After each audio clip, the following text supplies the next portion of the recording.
So first of all, happy first day of spring. It actually feels like spring outside. I think that's, yeah, that's worth. I wish I could take credit, but I think Donovan, he came up from Washington. Maybe he brought some warm weather with him.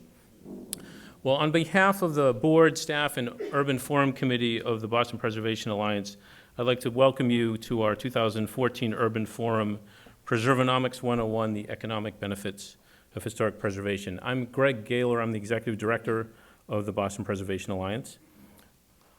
That's me. I also want to welcome you to a kickoff event for Boston's new Design Week, which runs through March 30th. It has many exciting and diverse activities, and I encourage you to review their website or pick up a calendar of events that will be available as you exit tonight. This is the third Urban Forum hosted by the Alliance, and we see these gatherings as an opportunity to further the dialogue about the value of Boston's historic assets to the continued success of the city, and to demonstrate the Alliance as a positive voice in the city's future. Leaders in the historic preservation movement long ago recognized that historic buildings without viable economic futures are not truly saved at all. In fact, you'll hear tonight that historic resources are often the economic engine for neighborhoods. Great cities like Boston have always, will continue to, and must evolve in order to remain relevant. Our role at the Alliance and as modern preservationists is to help make sure that this evolution cherishes the character that makes Boston unique and attractive to investors and residents. The city's continued development must continue to recognize the tremendous value of this special Bostonness to keep our city vibrant and prosperous.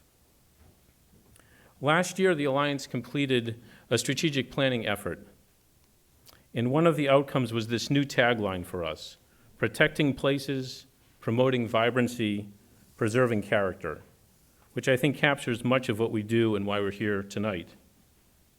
Preservationists around the nation point to Boston as one of the prized examples of how historic resources can play an essential role in a city's success. The Alliance today is engaged in projects throughout the city, not only in downtown and Beacon Hill and the Back Bay and the South End, but in neighborhoods such as Dudley Square, in Charlestown and South Boston, JP, and all the other neighborhoods, where historic resources can provide an economic engine, jobs, and pride in community so necessary for success. Boston remains in the highest regard in preservationist circles, and we should recognize our many accomplishments and continue to be a leader by demonstrating how projects that use our unique historic fabric can be a central force in enhancing all of our neighborhoods. I think this is why we gather here today, to specifically discuss a core aspect of historic preservation that I think sometimes is lost among the beautiful architecture and landscapes, those character-defining aspects of our neighborhoods. While these less quantifiable aspects of historic preservation are central to our work, preservation today is that and so much more. Simply put, historic preservation is not only good for the city, it's critical to our current success and our future economic well-being. So I thank our speakers and all of you for attending. And I also like to thank our generous sponsors for help supporting tonight, Wind Development, Edwards Wildman, Mirtha Kalina, and of course Suffolk University, our host tonight here in the Modern Theater, which is an excellent example of how historic sites can find new uses and evolve in new ways. And speaking of Suffolk, I would now like to introduce John Nucci, Vice President of Government Relations and Community Affairs. John.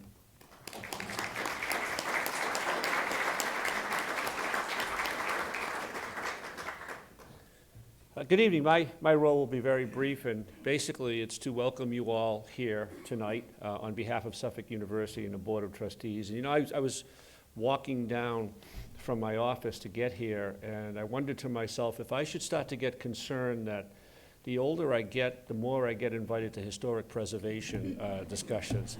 But I decided I wouldn't get concerned about it. And for Suffolk University, this topic, this issue, plays an important role in our university. We are, as many of you know, a downtown Boston university. We are located on the Freedom Trail. We often say, President McCarthy and I often sit around talking about the fact that our location on the Freedom Trail right here in historic Boston is perhaps our greatest asset, or one of our greatest assets. But it's also one of our greatest challenges in terms of institutional expansion when and if we require it. because I often joke that everything we look at in this area was the first something in America. But it's important that we look at it that way. It's important that we respect that and we honor that. As Greg said, this project, the Modern Theater, is an example of our commitment to historic preservation. The facade of this building was taken apart stone by stone, stored, and put back up stone by stone. It was expensive, but it was important. Former Mayor Menino made a pledge to open, by the end of his tenure, the 3 historic theaters here in the downtown area. And we were the 3rd. And with that, you can see the economic benefit that it brought to this area. If you step outside this theater tonight, you'll find one of the most exciting and vibrant blocks in the city. And a lot of that has to do with historic preservation. We are currently building a brand new state-of-the-art classroom facility up on Beacon Hill on Somerset Street in the shadow of the State House, in the shadow of the John Adams Courthouse. It happens to have been the first headquarters of the Metropolitan District Commission, America's first regional planning authority. And we are commemorating the MDC in the design of the plaza outside that building. So if you're going to do business in Boston, you need to understand the importance of historic preservation. But not just because you have to do it, but because it does bring enormous economic benefit. It brings vitality. It is what Boston is all about. It's the richness of our history, the richness of our culture that makes us who we are. So it's my pleasure to have you all here tonight, to host you here tonight, and to urge all of you who are either interested or involved in this important function of historic preservation to keep it up, because Boston needs you to do so. Thank you very much.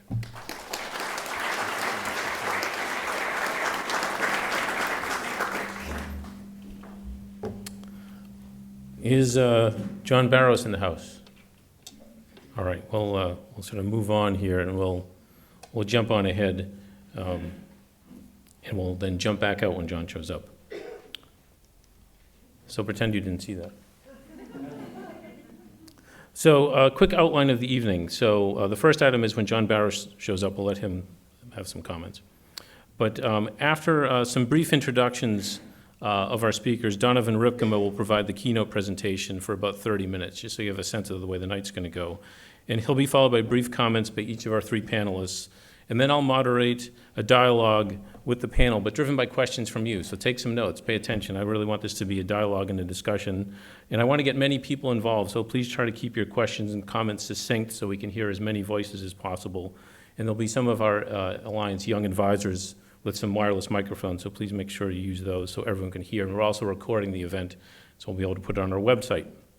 Finally, speaking of interactive, we're trying to enter the modern age. So we do have some folks live tweeting, so please feel free to join the discussion at #AllianceForum. And if you are a Twitter person, I suggest you do follow our Twitter feed. We're pretty active on it and actually live tweet from meetings and hearings and things like that. So I'm going to do all the introductions first so we don't interrupt the flow. So our keynote speaker is Donovan Rypkema, first here at the table. Donovan is a name widely known in preservation circles, and he's nationally, if not internationally, known as an expert on preservation economics. He's done economic analysis of historic preservation in communities throughout the country, and his Place Economics and Heritage Strategies international consulting firms are both based in Washington, D.C., and do some wonderful work. You should take a look at Donovan's website. And Donovan's also a frequent consultant to the National Trust for Historic Preservation and to Main Street programs as well. Larry Curtis, next at the table, is president and managing partner of Wind Development, based here in Boston.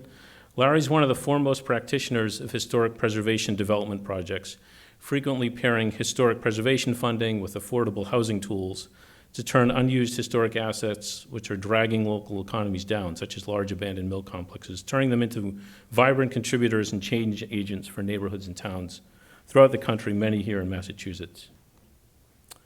Rebecca Lee is a partner at the law firm of Edwards, Wildman Palmer here in Boston, and she's been recognized for her diverse work for developers, towns, and communities, including some very complex historic preservation-focused projects.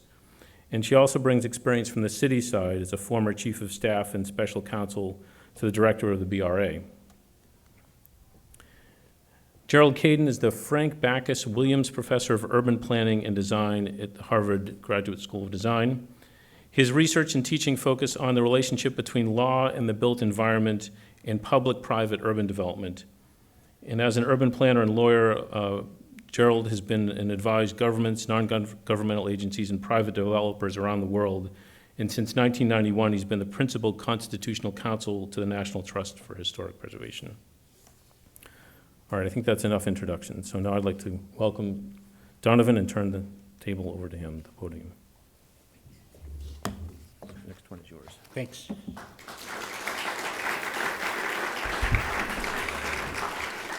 Hello, everyone. Thanks for being here.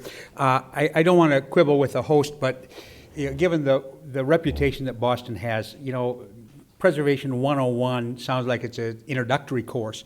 And this ought to, I don't know, Jerold, what graduate course or number, but like 600. This ought to be a 600 economic course because of the success that Boston for generations has had.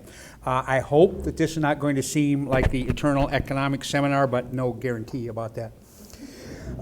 So what I'm going to do, and obviously I'll talk fast and cover a lot of areas, but talk about the myriad of ways, in fact, that historic preservation has a positive local economic impact, jobs and property values, and heritage tourism, and commercial district revitalization, and mortgage foreclosure mitigation, and the environment, and tax credit returns, international attention that's now getting, the demolition money currently been foolishly spent, your tax dollars at work, economic competitiveness, and back to the city. So starting with jobs. I'm calling a historic preservation guy, but I'm really in the economic development business, and the top of the list of anybody in economic development is there any jobs? Well, a few years ago, we did a study of the state tax credit program in Delaware. And Delaware is a state that still has a sizable manufacturing industry, and the kind of big econometric models where you look at what are the impacts, what are the effects, where you can measure any one of about 525 different kinds of economic activity. What does it mean if you sell $1 million worth of hamburgers, or deliver $1 million worth of wills, or raise $1 million worth of cattle? What does that mean in terms of numbers of jobs and amount of household income? Well, in the state of Delaware, you manufacture $1 million worth of widgets. That creates about 9.2 jobs. If you build a new building for $1 million, that's 11 jobs. If you rehabilitate an historic building, that's for $1 million, that's 14 and a half jobs. But those jobs have paychecks. And so there's people working in that manufacturing plant. They get paychecks of about $343,000. The men and women working on that new construction have paychecks of about $478,000, but the workers in that historic rehabilitation, about $540,000. So where's the real economic development? In Georgia, which has a little more diverse economy, looked at the same kind of issues.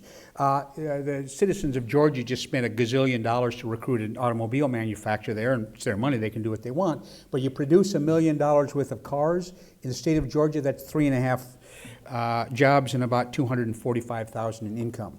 Most of you have flown through that horrible airport in Atlanta. Sell the $1 million worth of those airplane tickets, that's a little less than 9 jobs and a little less than $500,000 in paychecks. You rehabilitate a building in the state of Georgia for $1 million, 18 jobs and $750,000 in paychecks. Your neighboring state of Connecticut has a state tax credit. We took a look at that a couple years ago, and that has generated a lot of private investment in historic buildings in Connecticut. About $340 million worth of paychecks. But when a developer like Larry, every time he puts $100 into a building, rehabilitating a historic building in the state of Connecticut, in the end, $80 ends up in the pockets of workers in the state of Connecticut. A couple years ago, the state of Minnesota finally passed a state tax credit, and the state preservation organization there had worked for 9 years to try to get it done, and they finally got it passed in the legislature in the depths of the recession. Because the trade unions, the guys were, pounding hammers and nailing nails, said, wow, this rehabilitation is more labor intensive, it's more jobs for our guys. So they joined hands with the preservation people and got the state tax credit passed in Minnesota. So that's the first broad area of impact, jobs. The second is this impact of local historic districts on property values. And it's a bit counterintuitive, but the answers are pretty consistent. Great econometric modeling firm in Philadelphia looked at 30 years worth of history of property values in the city of Philadelphia. And they broke them into these three categories: properties that were in National Register historic districts, properties that were in local historic districts, and properties that were in neither. And as most of you know, it's real nice to be on the National Register, but no protection, zero zip, zilch, no protection of simply being in a National Register, honorary, no protection. Any protections for historic properties comes from local designation. So what is the properties that went up the most in that 30-year period? In fact, those that were regulated by the local Preservation Commission, where you could or couldn't do something, and I'm going to come back to that in a minute. What they basically concluded in this study was that when a neighborhood is designated a local historic district, that causes about a 2% jump in values, and there's about a 1% more than the market upward movement over time. Well, I sorted out their data and looked at it this way, that the sheer kind of being in a historic neighborhood adds about a 14% premium to the value of the properties over the market as a whole, but being in the local historic district adds a premium of about 22%. Some of you are probably on either Boston's or some close-in cities' landmarks commission, and I hate to break your heart. They're not paying the premium for the privilege of appearing before your goofy commission. They're paying the premium for the confidence that the lunatic across the street can't be doing something to his house that's going to have an adverse effect on the value of your house. One of the best studies in the U.S. was done in Louisville by John Gilderbloom at University of Louisville, and he did this very sophisticated modeling, hedonic pricing model, where he looked at all of the census block areas in the city of Louisville, and that's about 1,600 of them. And he sorted out all of the reasons that one house would sell for a different amount than another. What's its size? Does it have a garage? Does it have a swimming pool? Are there 3 bathrooms or 2? Sorted out all the differences, so there was only one difference left. It was in or it was not in a local historic district. And what did he find? Well, that over the 7-year period, the historic properties appreciated between 59 and 67,000 more than the comparable properties, and that they saw over that 7-year period about a 21% appreciation. This is a study we did in Connecticut a couple of years ago, and again, Canton is about an hour north and west of Hartford. So in the blue in the middle is a local historic district, totally within, covering about a third of a National Register district, and then the rest of the town. And so where did the property values go up? Went up in the town as a whole. They went up more in the National Register district, but more than that in the local historic district. Well, that's all well and good, but as you'll note, most of those studies were when there was a kind of lunacy in real estate values in the U.S. So what happens when it goes the other way? And I know that you were not affected as deeply as many parts of the country, but we all suffered, 4 years of economic chaos in the real estate industry. I'm not an academic at all, but in the spring I teach a class down at Penn on the economics of preservation, and one of my students a couple of years ago decided to take a look at what happened to single-family foreclosures in the city of Philadelphia. And she looked at a 12-month period in the height of the real estate chaos, and there they are. 5,000 of them spread all over Philadelphia. 5,000 single-family residential foreclosures. And they're very diverse. But when you start drilling down, it's not that historic districts were immune, but the pattern is a lot less. So she dug around and identified 6 historic districts, found 10 comparable districts, in most cases right side by side, but with similar demographics, similar building age, similar economic status, and found that the rate of foreclosure in those historic districts was half of what it was in the comparable districts. Well, I liked her methodology so much, I stole it, and we went to Connecticut and looked at that issue with the same answer. We looked at 4 towns in Connecticut with very different economic characteristics, and while they varied a little in the spread, the total answer was the same. The foreclosure rate half as much in the historic districts as it was in the rest of the community. Now, bankers and the federal government and Fannie Mae ought to be looking at this kind of stuff in terms of the contribution historic preservation makes. Then we went to Utah at the other end, And the same answer. Looked at 5 different cities in Utah, and in every instance, the foreclosure rate was less. In the case of Salt Lake City, 1/3 as much as it was in the rest of the city. And by the way, we didn't use condos, because condos are really volatile in the issue. These are single-family difference, and that's no statistical fluke. That's kind of what's happening. Now you might say, well, maybe that's all those rich neighborhoods and, you know, everybody had enough money in the bank to make their mortgage payments. It wasn't it at all. Here is, we use the average value of the house as kind of a proxy for household income. So here's the local historic districts. There's the checked one is the average for the city as a whole. So you have 3 local districts where they got some wealthy people, expensive housing. 3, in fact, that are lower than the city average as a whole. And when you go to National Register districts, it's even more dramatic. That about 1/3 of the National Register districts have average house values above the city's average. 2/3 of them, in fact, less than, and yet much less subject to foreclosure.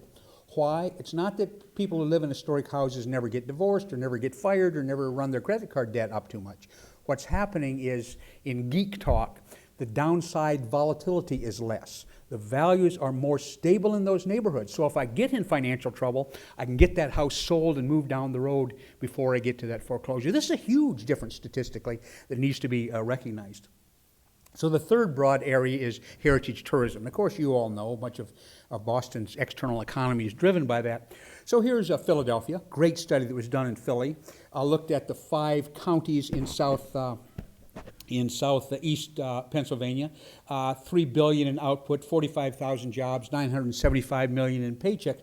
Philadelphia and Boston are the 2 cities where American history was made for 50 years. So big numbers, not surprising. Arkansas. Only about 16% of the tourists to Arkansas are categorized as heritage visitors, but they spend 30% more than other visitors, and way higher percentage come from out of state.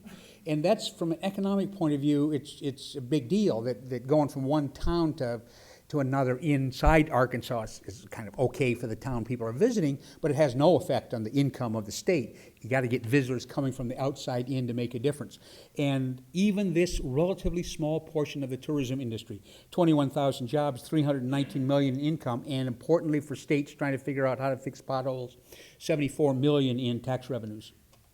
Florida. We think of Florida for golf and Disney World and the beaches. And that's obviously their biggest industry in Florida. But just the heritage portion of tourism in Florida is $4 billion industry. And almost half of U.S. visitors who go to Florida, they might have gone there to play golf or lay on the beach, almost half also go to an historic site. The U.S. Department of Commerce surveys international visitors coming to the U.S. by plane. And so that gets rid of kind of daily crossovers from Canada and Mexico. So you've got to be serious, bought a plane ticket, fly over. And this category of cultural tourists, the tourism definitions are always a bit fuzzy, but probably 75–80% of cultural tourists would be categorized as heritage tourists. Well, here's what we've learned, is that they stay longer in the states, that they visit more states when they come. Now, to be perfectly honest, if an international visitor is coming to the U.S. and go to one state, it's going to be New York, Florida, California.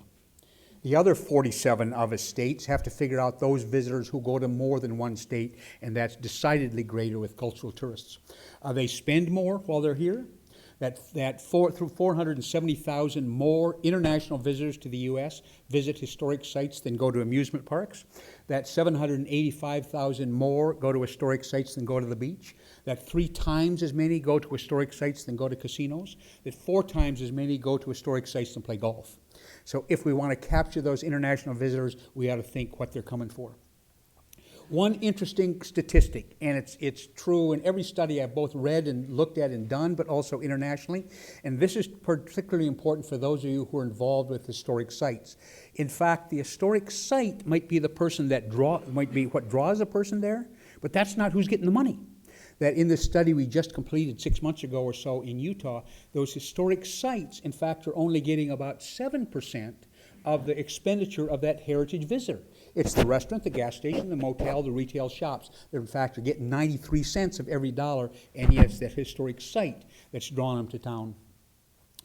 So here's my week effort at a pun, the tax credit return, since April 15th is coming up. And I picked this photograph. This is in Provo, Utah. This is a tax credit project. It also houses a IRS processing center in Provo. But here's this strange thing about the federal tax credit. It's been around in some form since 1980 or 81, the earliest in 1976.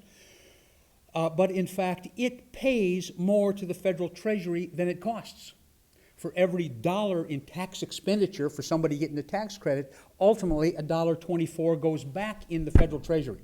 How many federal programs, in fact, generate more than they cost? Well, the answer is damn few, and the historic tax credit is one of them. In fact, just yesterday or the day before, the president of the National Trust had an op-ed piece in the New York Times and said it's generated positive net income to the federal treasury of $5.6 billion with a B dollars since the establishment of the tax credit in 1981.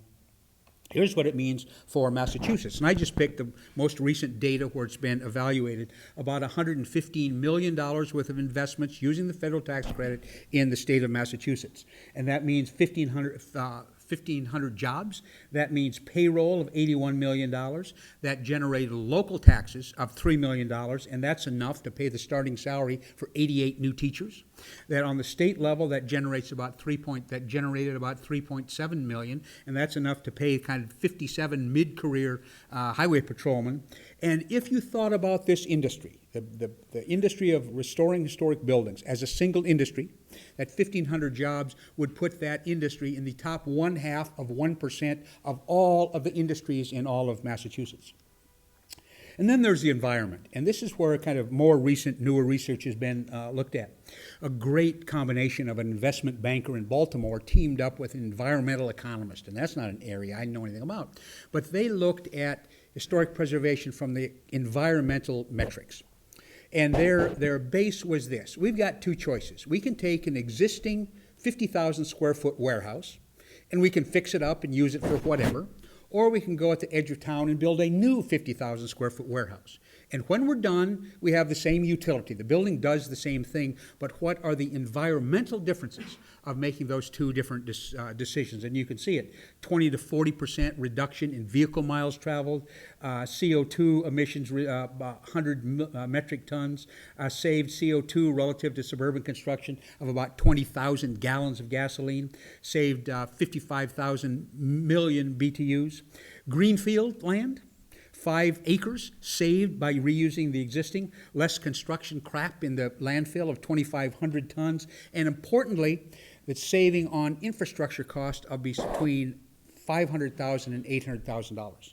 The Sierra Club and the Tea Party ought to be holding hands leading the preservation parade. There's the analysis that reusing existing buildings as opposed to building new saves between 50 and 80% in infrastructure costs. I come from the real estate development side of things. I'm pro-development, but it's taxpayers, not developers, who pay for that infrastructure. Taxpayers ought to care about where the infrastructure is coming from. And then this environmental issue, this long myth of, those stupid old buildings, they're big energy hogs and they're leaky and we got to tear them down so we can have energy efficient new buildings. Well, Mayor Bloomberg in New York committed to make over time New York the greenest city in the world. And good businessman that he was, he said, step one, we got to see what we're doing now. And so he commissioned this giant energy audit of tens of thousands of buildings in New York to say, well, who's using the energy and who isn't? Well, contrary to anybody, this wasn't a preservation study. This was for, make green New York study. Well, what he found was the least energy use per square foot wasn't some razzle-dazzle green gizmo building. The least energy use per square foot were buildings built before 1939. And every subsequent decade, in fact, the energy use increased per square foot, not decreased. A big lie dissuaded. One of the good things that the U.S. National Trust has done in the last few years is establish a green lab, a really robust research and peer-reviewed research stuff. And they looked at a number of building typologies in a number of areas of the country and did this great research on energy use. What happens if you fix up an old building, make it energy efficient, and how does that compare to an energy efficient, good new building? Well, what they found is it takes 10 to 80 years to recapture the energy savings that just building the damn thing created. and a whole bunch of those buildings, I'm telling you, ain't gonna last no 80 years. And in almost every building typology in almost every part of the country, in fact, reusing the existing building was more energy efficient than the new energy, razzle-dazzle building. There's a geeky guy out at the University of Utah, Robert Young, who's an engineer, but he's kind of gotten into measuring the environmental impact of building stuff. And we did this study in Utah, so we hired him to look at the environmental side, and he decided to do it on a kind of concept of materials flow. That when you have a building material, you got to dig something out of the ground, you got to process into material, you have to transport it to the building site, you have to incorporate it into a building, you use it for some years, and some years down the road you do something with it. So that's this whole materials flow. And he modeled it in Utah on this basis. That we've got three choices. We can take a modest-sized existing building, we can old historic house, we can make it energy efficient, we can go out to the edge of town and build, not a McMansion, build a modest-sized house of the same size, or we can tear down the existing building and build a new energy-efficient building on that site. And what did he learn? Frankly, it was a surprise to me that by far, the least use of the materials flow was in that reusing that existing building. The next, although 4 times as much, the next lowest materials flow was building out at the edge. The most energy consumptive in materials flow was in fact tearing down, throwing away, and building that new building on site. For those of places who are facing tear downs from McMansions, people ought to be thinking about that. Then this issue of commercial district revitalization that's been a kind of major role of historic preservation. Most of my work has been in downtown revitalization for the last 30 years. I can tell you this, I don't know of a single sustained example in downtown revitalization where historic preservation wasn't a key component of that process, not one. And those very expensive failures in downtown revitalization have always had, let's tear down that old crap, high on their priorities. So we've looked at some programs. You have the first really urban Main Street program in the country that Tommy Menino and Kathy Kotaridis started here in Boston, and great success story. But we looked at some programs around the country, one of which was in Georgia, where they have a Main Street program, and they also have what they call a Better Hometowns program, but kind of little bitty towns, under 5,000 people, that used it. Well, Georgia is a state that has had a tough decade in the first 10 years, that in 3 of the first 7 years, in fact, there was a reduction in net jobs in Georgia, and yet every year over that same decade that those Main Street communities in Georgia added net new jobs. That in 4 of the first 2 years, the tax revenues to the state treasury went down, but in every one of those 10 years, there was a growth of net new businesses in those Main Street communities. In New Mexico, a state that has a little center of prosperity and lots of poverty, has had a good Main Street program for about 26 or 27 years. One of the economic measures of the health of a whole economy is what's the ratio of businesses that are opening to businesses that are closing. And over the long haul nationally, that ratio will be 1.1 or 1.2 to 1. That is 11 or 12 businesses that open for every 10 that close. And obviously you have to have more opening than closing, or you have a declining economy. And so we looked at the national numbers versus what was happening in Main Street communities in New Mexico, some of which, by the way, are real urban districts in Albuquerque and elsewhere. So you can see in the flag version what happened during the recession. In 2007, the end of which the recession began, was about the norm, about 1.1 to 1, meaning 11 businesses opened, 10 closed. And then the recession comes, 2008 it was flat, and then in 2009 and 10, in fact, more businesses closed than opened. And then toward the end, it kind of stabilized out again. But every year, in a tough state, in little towns in a tough state, that the ratio of business openings to business closings was 2.5 to 3.5 to 1. In Iowa, excuse me, again, a state that has had a good state Main Street program, but also has urban programs in excuse me, in Dubuque and Des Moines and elsewhere. Every year, the local property taxes to be paid for teachers and cops, in fact, the net new businesses, buildings, investment in those buildings is about $10 million of the tax generation locally. That the new businesses in Main Street generate $43 million in sales tax for the state for a program that costs the state about $950,000 a year. In North Carolina, a study that just now being released. In fact, each year's net new businesses generate 3.5 times more for the state treasury than the whole program costs. But it's not limited to Main Street, and it's not limited to the U.S. There's a group of European cities that have committed themselves to heritage-based center city revitalization. And unlike in the U.S., in fact, the European Parliament funded research of how they're doing. And so here is Norwich, England. Pedestrian flow up 600 to 300%, 40% of pedestrians stay longer, 24% come more often. I don't know how many of you are in real estate development or in retailing, but those are the big three. How many people, how long they stay, how often they come back, and they hit on all three of those categories. And then elderly and families like it, reduction in noise and air pollution.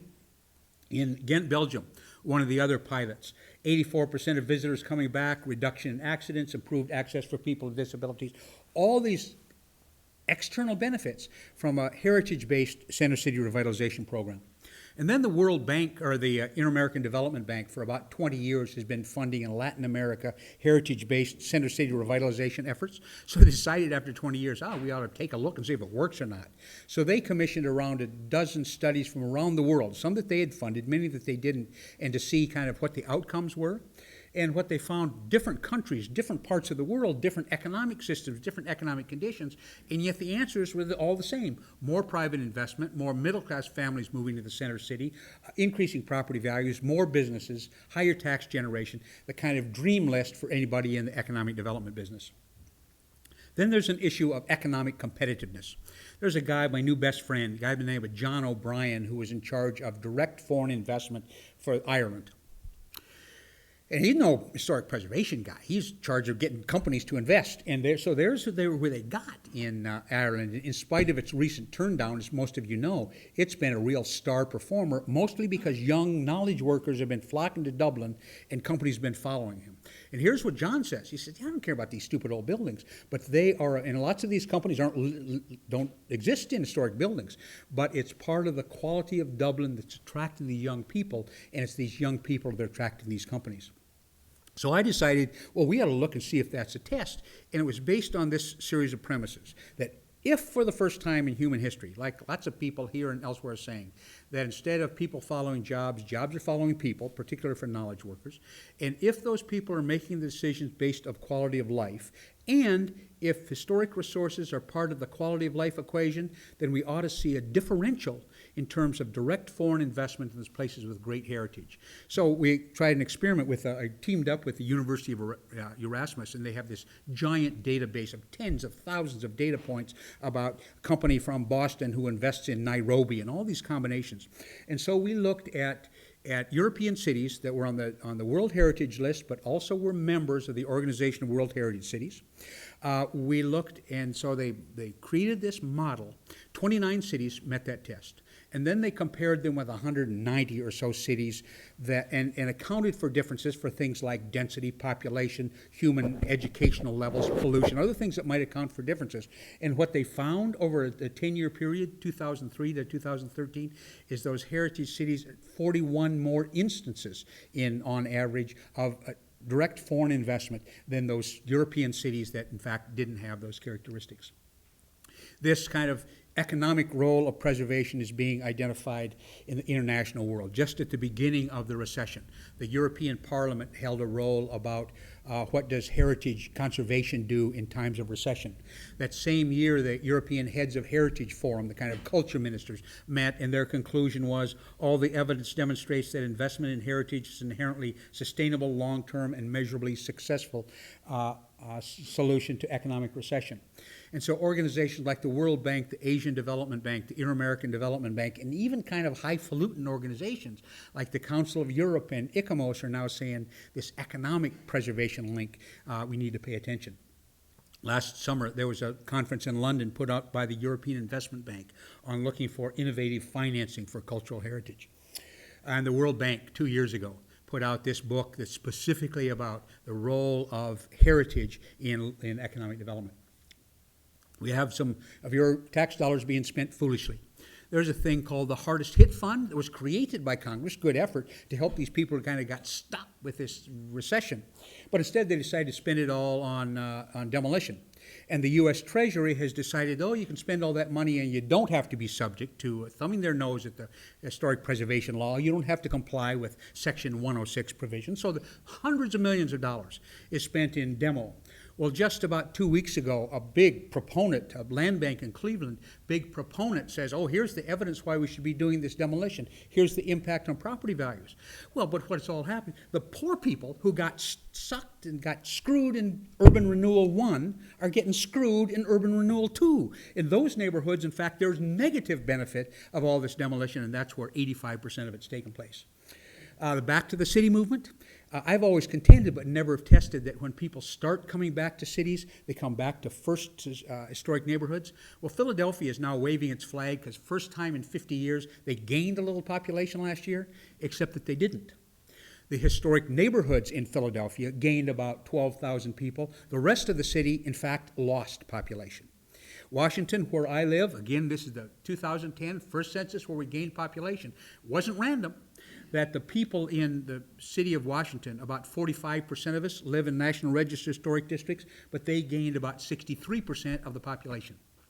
Now, you people in Boston feel pretty smug about these shrinking cities, but Boston was a shrinking city for a long time and turned around in 1980. And we're doing a research project now that I wanted to share with you. We unfortunately don't have the data between 80 and 90 yet for the turnaround point, but here's what happened between 90 and 2000. When Boston was in the beginning of its kind of population recovery, that 23% of the population lived in historic districts, but in fact those historic districts accounted for 36% of the population growth in your city. So there's lots of arguments for the economic impact of historic preservation, and that's a few of them. Thank you very much.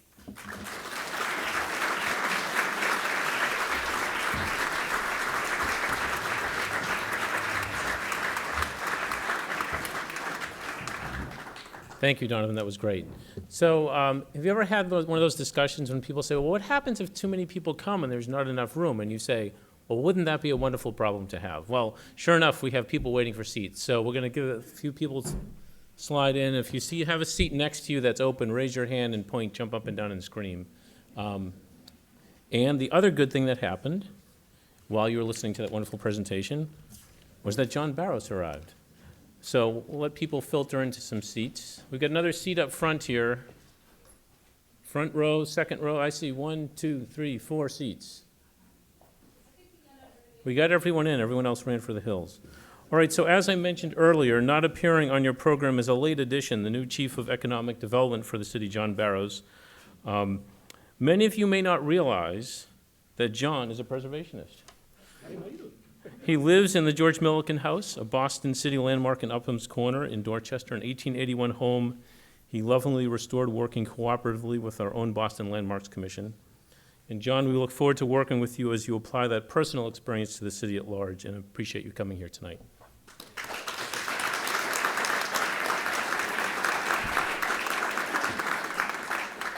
Thank you very much. I actually did not know you knew that. That was, but this is dear to my heart, and I squeezed it right in between two meetings, youth jobs on one end, and in this planning process that we have another end, because this is important.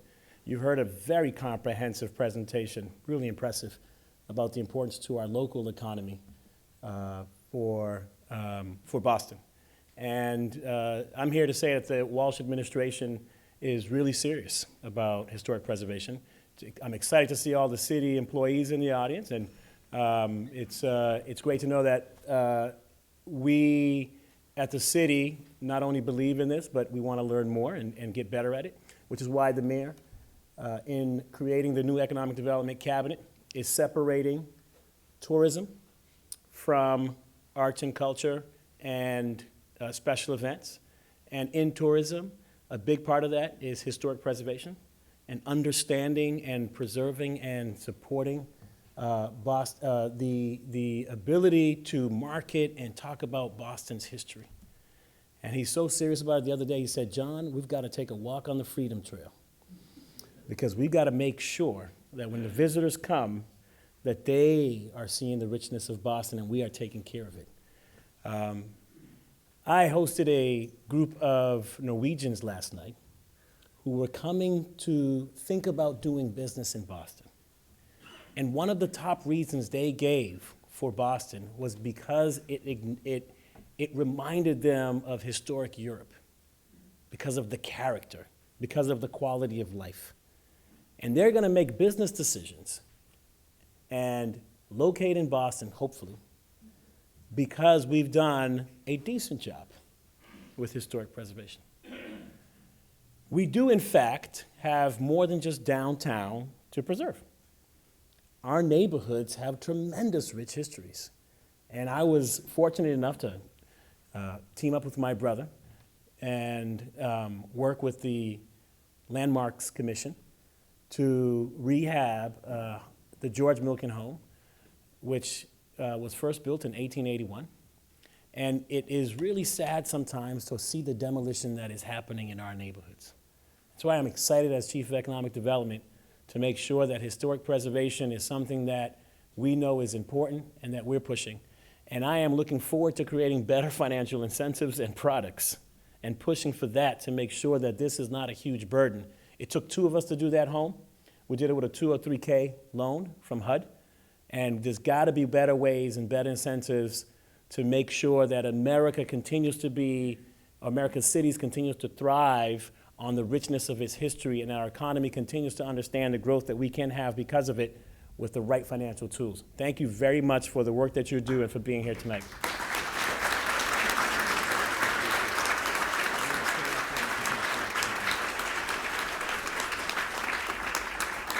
Thank you, John. We really appreciate you being here and hearing all the positive word coming from the new administration, and look forward to working with you on some of those new tools and incentives. All right, so now to our panel. Larry Curtis, you can sit there, you can come here, your choice. Me too. Move this up a little. So I think I know most in the audience. Obviously a developer of historic properties, both in Massachusetts and throughout the country. Why? In most cities, to build housing or office or hotels and to build from the ground up, let's take a city, Fall River. The planner comes up with a study, a plan to go revitalize its downtown. The math doesn't work. You could hand somebody a piece of land for free. You could hand them a building permit. And in addition to all the intangibles that we all were speaking about just before, the math doesn't work. We're going to learn a little bit tonight and enhance our knowledge, hopefully, on why credits work and why they matter. We occupy our offices, Wynn Companies, we occupy a historic building in the downtown. But as John Barros just mentioned, there's historic buildings well beyond the downtown. We're going to address three important preservation topics tonight relative to Boston, our city. The benefits of developing historic properties utilizing the historic credit. If John were here, he would know that there are tools beyond the HUD 203K, was it, that would allow for the redevelopment of historic properties.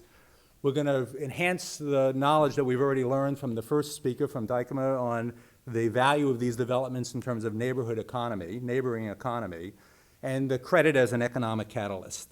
So there's often this misconception. In this very neighborhood, there was a misconception when it comes to historic preservation, that it's going to be anti-development, that it's going to be anti-growth, that it's those crazies that are trying to stop things again. We've all experienced it.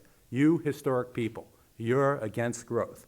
But we know that it's the opposite, quite the opposite, just the opposite, that preservation in Boston has allowed a 19th and earlier 20th century city to grow side by side with our 21st century economy and our 21st century building. That's what we love about the city.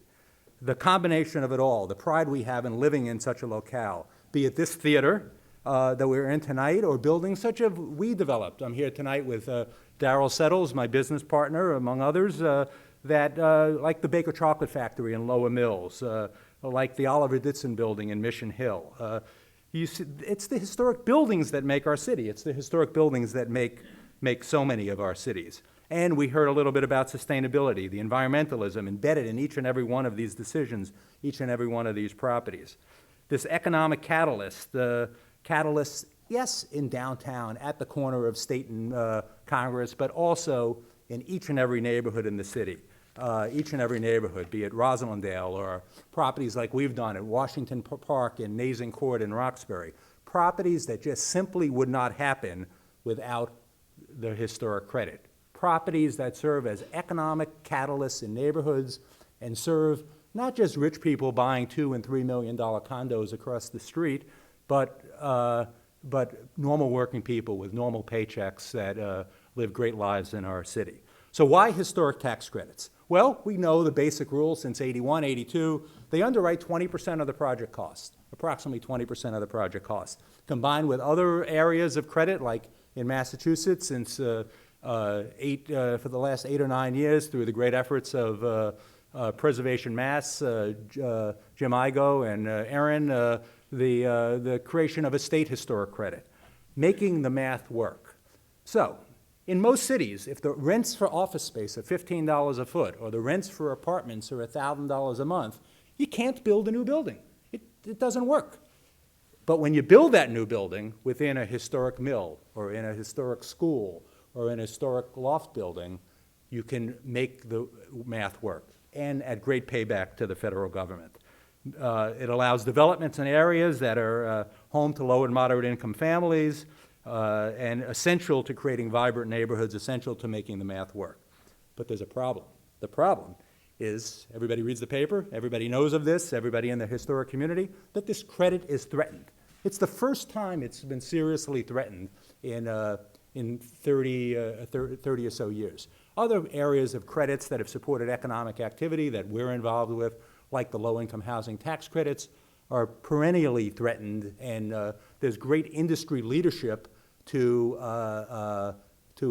try to stop the removal of such credit. In the historic, we're new to this. We're new to this campaign of trying to stop Congress from ruining the activity that has led to so much success in so many cities. What an array of cities, be it rural, urban, rural state, urban state, a kind of economic generator all throughout the country, except most congressmen, if you ask them about that project in her city or that project in his state, didn't really know that it happened because of the federal historic credit.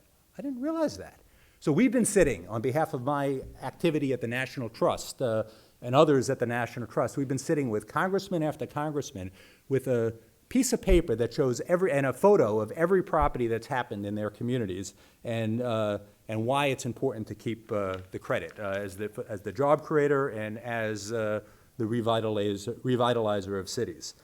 In Boston, we raised $100,000. The rest of the country, we raised $100,000. Boston is doing more than its fair share. We're raising money, we're lobbying, we're informing the legislature at the national level, Congress, of such importance, so that the tools we utilize of historic credit will continue. Because without it, none of it will happen. For us architects, developers, lawyers, preservationists, none of it will happen. We all know that. We got to get that message out, because many think, you do it anyway. You just do it. It's kind of an add-on. You would do it. It is not the case. What can the city of Boston do? I wish John was still here and the mayor were here, but I'm sure he'll report this when he hears these words and words of others. What can the city do? Well, it can lead the way nationally by emphasizing in Washington that the Boston we love, the Boston we appreciate, the Boston that the Norwegians appreciate, come about as a result of historic credit. This old combat zone that when I moved to Boston in 1981, the notion of 200 people gathered in a beautiful renovated theater was complete fantasy. It never would have happened. Now it's real, and I think this whole preservation community should applaud itself and applaud Suffolk for that effort.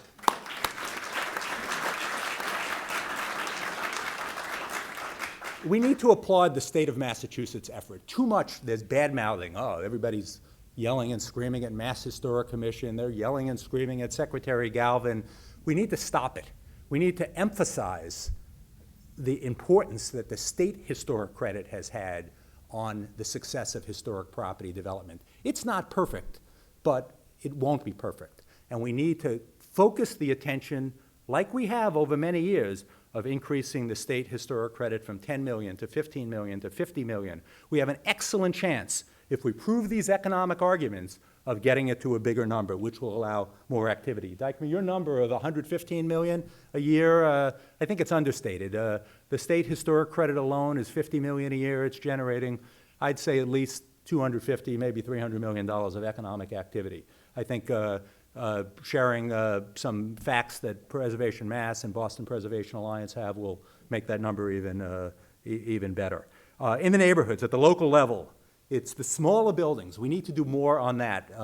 The smaller building, Main Street USA, the 5,000-foot building, the 10,000-foot building, the 15,000-foot building, with the local developer that doesn't have the benefit of sophisticated architects and lawyers working with them. We need to make historic preservation at the local level more user-friendly. The city can greatly aid that effort. There's goals at and proposed legislation on the CAPAC, CAPP, to increase the credit from 20 to 30% on smaller buildings, to make it more user-friendly. It's an important tool, because a lot of the bigger buildings are already done, and what's left is the more modest-sized buildings. Again, in neighborhoods like Roslindale or East Boston and Roxbury, they need the attention as well, not just the attention from a community development point of view, but from a fairness point of view. Fairness for not just rich white developers and consultants to do downtown buildings like across the street, but economic opportunity for people of all races and all incomes, where they too can participate in the success of downtown. We need to take some of our economic activity that's directed towards downtown, not a new theme, and push it to the neighborhoods. And the historic credit is a great way to do that. Well, we all know people love historic buildings. They love them even better when they're rehabilitated, when they become vibrant icons of the community. I would argue, by the way, just off a plane from Florence, Italy, that it's precisely this intangible, this aura, this love we have for the history of Boston that makes Boston Boston.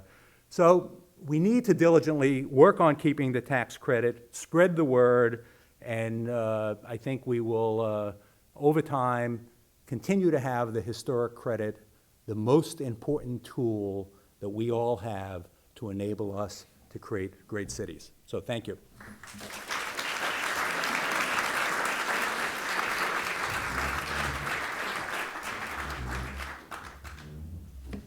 Rebecca, your turn.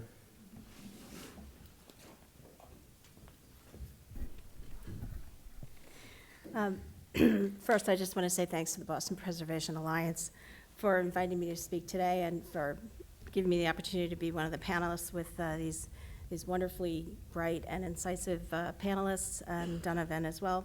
It's really a very special pleasure to be in the Modern Theater because this takes those of us old enough to remember back to the Midtown Cultural District Plan, which decades ago at this point, was produced by the city under the leadership of the BRA, Bruce Rossley, and a whole bunch of very visionary and strategic thinkers who foresaw the preservation of Boston's historic theaters as an important way to revitalize what was clearly a very seedy part of town. This building, as well as the restored Opera House, the Majestic Theater, the Paramount Theater, is a testimony to Suffolk University, Emerson College, Millennium Partners, and Clear Channel Communications at the Opera House next door, all of them pioneers who have invested heavily in the cultural revitalization of downtown Boston. And as we know, the characteristics of visionary leadership are openness, imagination, conviction, and perseverance. Eleanor Roosevelt. But more locally, those visionary leaders are people like Larry Curtis, Tony Pangaro from Millennium Partners, Howard Cohen from Beacon Communities, each of whom typifies these characteristics of openness, imagination, conviction, and persistence, and have literally changed the face of Boston. So I've been asked to spend a few moments to reflect on the role of local government as a partner in the economic development and historic preservation, having done 3 stints in city government in New York and the South Bronx, in Pittsburgh as the head of economic development there, and here in Boston in a stint as the chief of staff at the BRA. And although this is a Boston forum, I'm actually going to tell you about a project near and dear to Greg Gaylor's heart because it happens to be in his hometown, Easton, Massachusetts, where he serves as a member of the Historical Commission. It's a project called the Ames Shovel Works, which was undertaken by Beacon Communities involving the rehabilitation into mixed-income housing, that is, market rate and affordable housing, of a set of 19th century industrial buildings created by the Ames Shovel Company, which was established in 1903. Easton's a relatively small town, 23,000 people, and has a town administrator, selectman form of government. It's also a town where civic participation is high. It's a town which, if you haven't been there as preservation lovers, you must go. It has 4 H.H. Richardson buildings. One is privately owned by the Ames family, but 3 of them are public buildings, including the Ames Free Library. The Ames family, by the way, is the same Ames family behind the Ames building on Court Street, which of course was adaptively renovated into the Ames Hotel. And the reason that I wanted to spend a few minutes on this project is that it's noteworthy for many reasons. It's a project that embodies the vision, the fortitude, the persistence, and the financial resources that are needed for a complex historic project. It reflects what a concerted civic effort by neighbors, local government, state government, the federal government, private financial resources, and developers can accomplish. Starting at a grassroots level, this was a rehabilitation that came on the heels of a 40B proposal to demolish most of the site. This is a project that drew on the panoply of financial resources that folks have referred to in order to make it happen. It saved what the National Trust for Historic Preservation called at one time one of the 10 most endangered historic sites in the country. And it has created enormous economic benefits for the town of Easton, including the creation of a new tax base with 113 apartment complex generating a lot of tax revenue where none was really created. It allowed the creation through a public-private partnership of a new wastewater treatment plant within this complex in a culturally appropriate building whose spin-off effect is to allow the expansion of a small downtown business district, which because of failing septic systems could not expand. So it's the introduction of sewer service, municipal sewer service into Easton. And so there were many economic benefits, but also other kinds of benefits. And so to give you a sense of what this kind of preservation entails, it's not just national federal historic tax credits, it's also, of course, state. In this case, a very underutilized DHCD program for urban center housing. It was a tax incentive program was used. Obviously, a multitude of subordinate debt from DHCD and other sources. And most importantly, an investment of $7.3 million from the town through the use of the Community Preservation Act, which of course doesn't exist in Boston.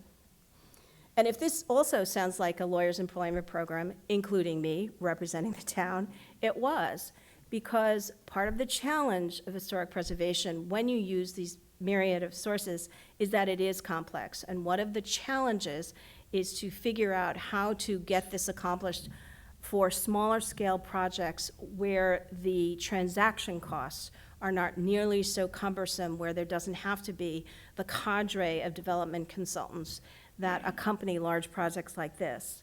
So the tangible benefits of this project, which is a signature, centrally located project in downtown North Easton, are that it's been the economic catalyst that Donovan has spoken to, increasing the tax base and erasing memories of the fairly woebegone site, that underutilized site that it used to be. It's increased the town's stock of multifamily housing in a very largely single-family housing town, including 30 new affordable units using low-income housing tax credits. So that means those are for households with 60% maximum of the area median income.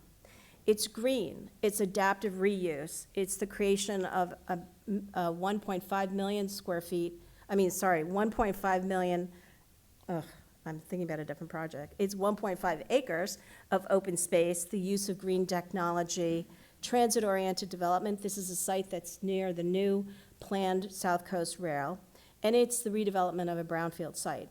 All of these are important economic development and other benefits for the town of Easton.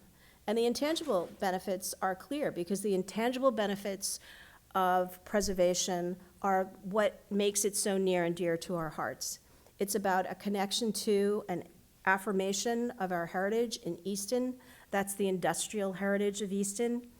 It engenders civic pride, emerges from a healthy consensus-building process, and it has brought many citizen boards and committees together to achieve a shared civic goal. But the importance of this project, and the reason I talk about an Easton project to a Boston audience, is that it pointed out to me the importance of civic leadership. And in this case, the town literally put its money where its mouth is. And so what are the lessons for Boston? I think the lessons of Boston are many. One, in this case, it's the importance of the city in assisting to coordinate the permitting process and the pre-development process. The longer that process goes, the more expensive it is for the developer. And as a developers council who does this work every day for Boston developers, I absolutely understand the time value of money and how the process makes the product more expensive, because there is not the level of coordination that there could be, and I believe that John Barros wants there to be. I think that we don't talk about this often, but we need to talk about the importance of staffing the Boston Landmarks Commission adequately. We have Ellen Lipsey with us.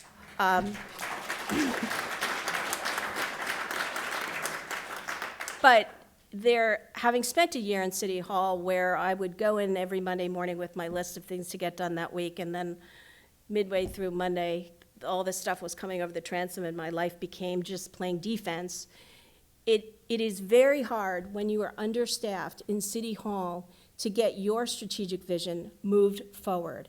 And the kind of proactive technical assistance, especially support for neighborhood-based programs, is not within the wherewithal of the Boston Landmarks Commission, or is to a limited degree, because they are simply understaffed. And so it is important, I think, for the preservation community to come together to support more of an investment on the part of the city in that arm of city government. The importance of seed money and investment money. The city's got to pay to play. In Easton, there was a $7.3 million CPA investment. What did the town get? The town got a preservation restriction on the entire complex. The town got a conservation restriction on 1.5 acres of new open space land. The town got a perpetual easement for a site on which to build the wastewater treatment plant that would not only address the needs of that project, but be the first wastewater treatment plant in the town and support the growth of a business district. I think also the takeaway for the city is the importance of partnerships with organizations with shared missions and goals.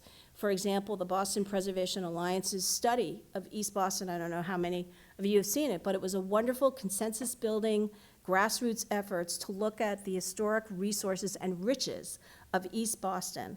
And that effort should happen here in Chinatown, my neighborhood, and it should happen in Roslindale, and it should happen in other parts of the city.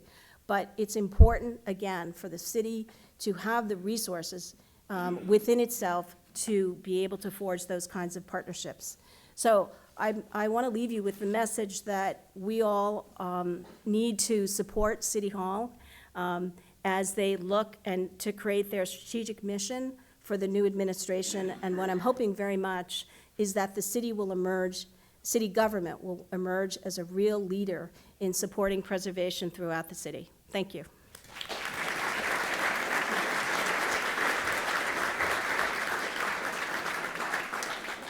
I just want to say I didn't pay Rebecca to talk about Easton. But if anyone wants to hear more about Easton, come talk to me. Gerald, do you want to sit down? All right, can we get that mic turned on up over there? Give it a try. There you go. So I don't know about all of you, but I'm getting hungry. But I have 7 minutes, so that's what you can predict, a maximum of 7 minutes of what I'll be saying, and calibrate that way, although I know there's more program after that. Economics and historic preservation are at war. Let's be clear. I could be more precise. Economists and historic preservation are at war. The argument has gained traction in the past several years, particularly as expounded by several prominent economists.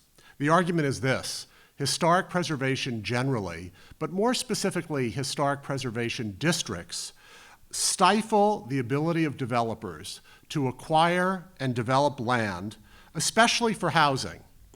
And this makes housing less affordable to the entire population. The costs of historic preservation exceed the benefits. And we can use, and economists do, very simple economic methods to estimate the increased costs to the production of housing and other development resulting from this alleged sterilization of development capability.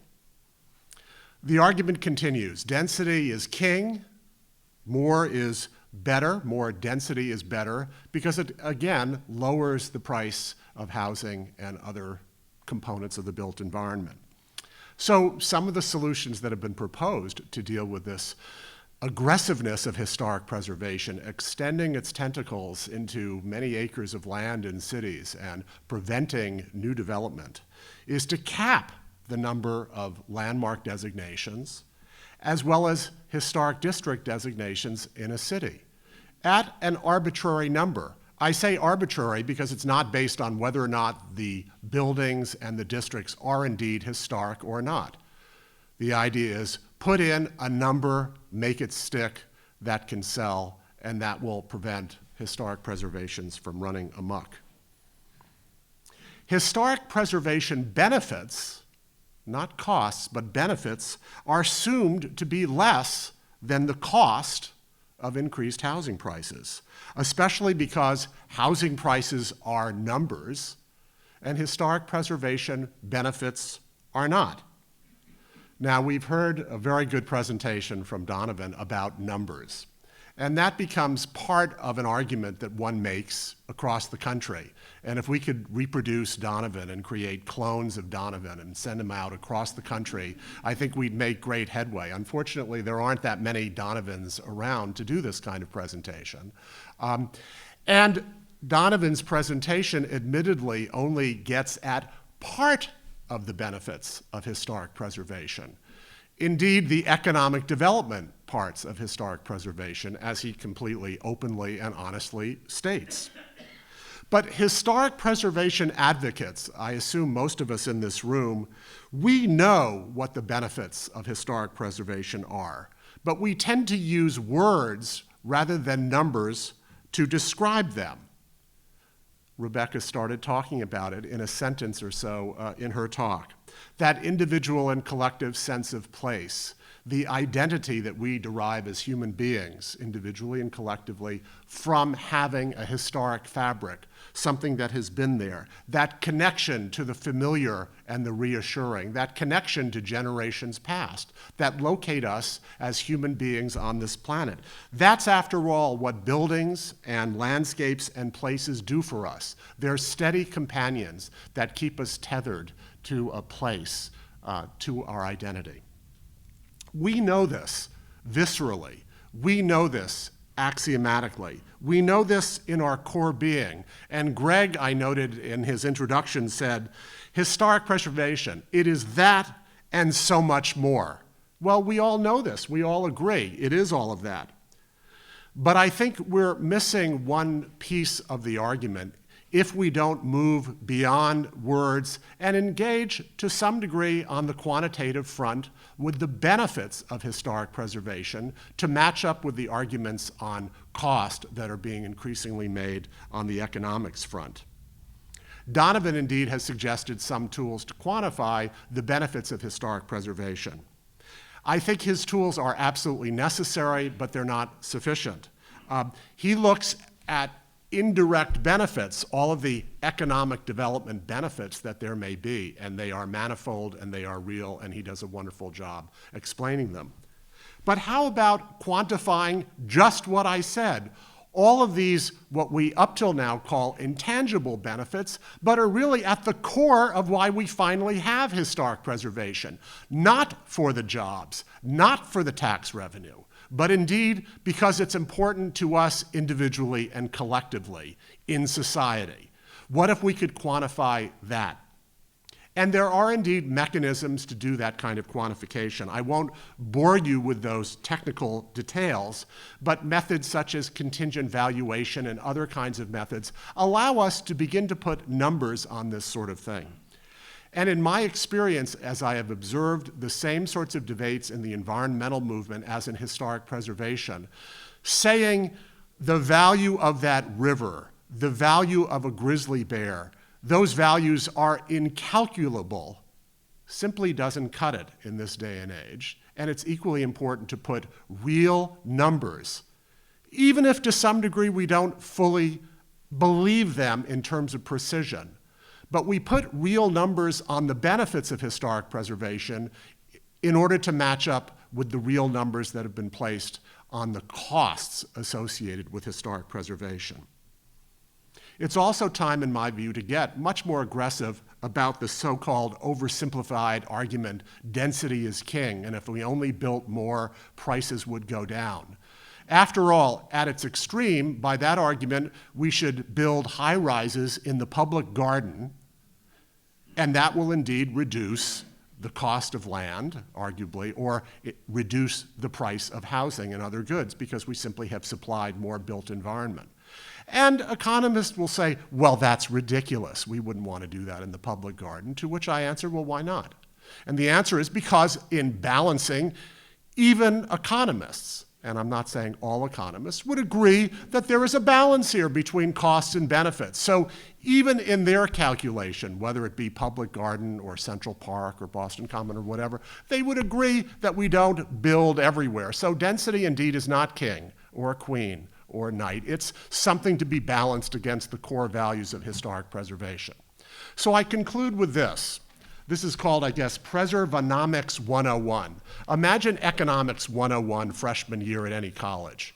And when you get to the supply and demand class, one of the examples given is historic preservation. By sterilizing development, and yes, there's rehabilitation, as Larry has so aptly and excellently pointed out, but by sterilizing a lot of new supply, we're definitely going to increase the price. And if we expand the supply, we know our supply and demand curves will reduce the price. In that class, we need to also have a consideration quantitatively of the benefits of core historic preservation values to balance out the argument that it's only costs and not benefits. Thank you very much.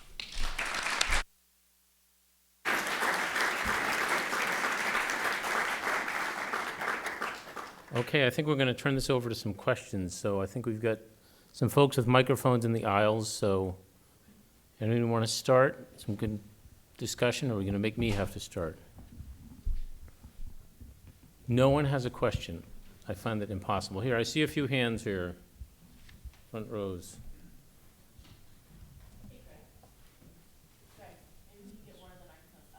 Sure, well, let's get one of them to someone here first. I can speak loudly. No, we want to record your voice so we can spread the word, spread the gospel. Okay, well, hello.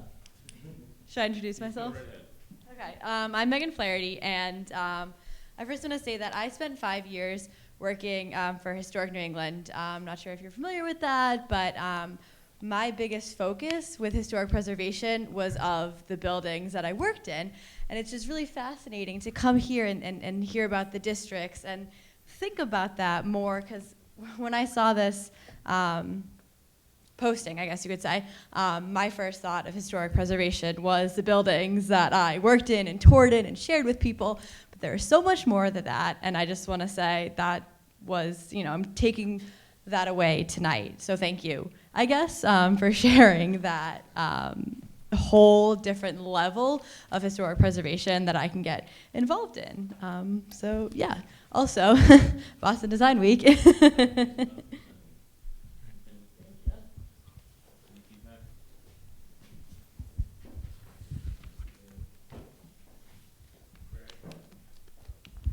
right, I'll get you in there. So I have a question, and I'll first stage it with giving some research that I've been recently doing on behalf of Washington Gateway Main Streets. In the South End, which is a square mile neighborhood of about 32,000 residents, there are 60 storefronts that have been converted over the last few decades into residential space, where historically speaking, they would have served the community, diversified the marketplace. And now when these mixed commercial blocks go up for redevelopment, developers are pushing for them to be converted into residential, much to the neighborhood's dismay. Are there any policies or is there any research about protecting storefront commercial spaces and the importance or the economic impact that they have on a neighborhood and maintaining that fabric? Well, I don't know about research, but certainly in some parts of the city, the zoning for ground floor uses is different than zoning for upper story uses. So what I'm hearing you say is that residential is as of right on the ground floor, and I'm also inferring that the return on investment for converting that space to ground floor residential is much greater at this point. Yeah, I think so. That it's very interesting looking at the rent per square foot, residentially speaking and commercially speaking. The South End, it's one of the most attractive neighborhoods in terms of restaurants and cafes and retail. But it seems that because of the great demand for residential, for housing in Boston, it's kind of pushing away the priority to preserve those spaces that would have otherwise housed businesses, small businesses, 1,000 square foot, 2,000 square foot businesses. I would say, well, does someone else want to jump in? Go ahead. You know, one of the piggyback tools that's used on credit developments, be it the South End or in secondary, tertiary cities, is the combination of credits and the new market tax credits, which provides for a minimum of 20% commercial component. And I think when those are utilized, for example, we're taking a mill complex in Lowell, Massachusetts, and have ground level space and second level space, mixed use, the vibrancy of that from a community point of view. It's got to be a real estate decision, and probably a poorly derived real estate decision from a long-term value point of view. They may be getting incrementally more value today for the, call it the perceived residential value, but from a long-term play, what builds character in the community, what allows rents to rise over time, what allows economic growth to happen is the value engine at what's happening on the ground level of the property. And I would just say, I think it's a good point for us to take something to the city. We have a number of concerns about zoning and the way things are approved in the city, and we know the new administration is looking at all of these. So I'd recommend you contact the city, and we'll take that up and put that on our punch list of concerns. Thanks. As a preservation architect, I often come up against, in fact, always come up against the incremental cost of materials, that replacing a door or a window or a roof is almost always less expensive and comes with a better warranty than repairing or replacing in kind. And so I advocate for two things. I advocate for the complete shutdown of all landfill for construction waste, both not just for commercial, but for residential, in fact, for everything. And I advocate for a carbon tax so that we actually get some balancing and we're actually paying for the environmental impact. And I guess what I'd like to know from such an esteemed panel is, even if those things are pie in the sky, are those correct things to advocate for in righting that imbalance?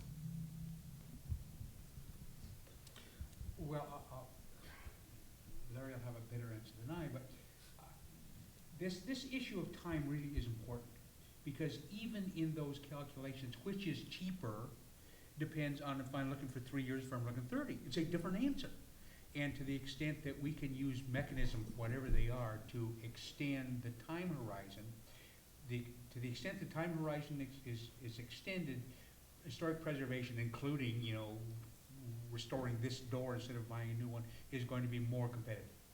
Number two is where you are right, is that something in the US between a quarter and a third of everything that goes into landfill is from construction debris. And that has huge costs, both environmentally but also in dollars. And some guy, you know, dumping stuff out there saying, well, I'm paying for it, I'm paying my dumping fee. There's not a landfill in America that is paid for, capital cost and operating cost, by the dumping fees. It is subsidized by the rest of us. And so it is a real interest of ours to say, can we reduce in whatever fashion those elements? The other thing, if I were the czar, I think that one of the calculations that ought to be with every demolition request, and I don't care if it's a historic building or not, there ought to at least be the calculation of the embodied energy in the building that's being thrown away as part of the presentation. Doesn't mean that somebody can't still get a demolition permit, but at least we ought to say, hey, if I'm tearing down this building, it's going to cost X, equivalent of X, barrels of gasoline, just so we can begin to understand that there's huge environmental consequences in throwing stuff away.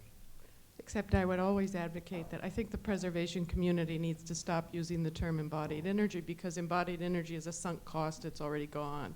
The climate impact is coming from the replacement, from the new material, not from saving the old. So I find the embodied energy argument makes me a little crazy. I understand that, and others have said it. I just respectfully disagree, because the fact it's like saying, well, I don't have, here's a pen, and I've already spent it, I've already used the plastic, and so it doesn't matter if I just break it and throw it away.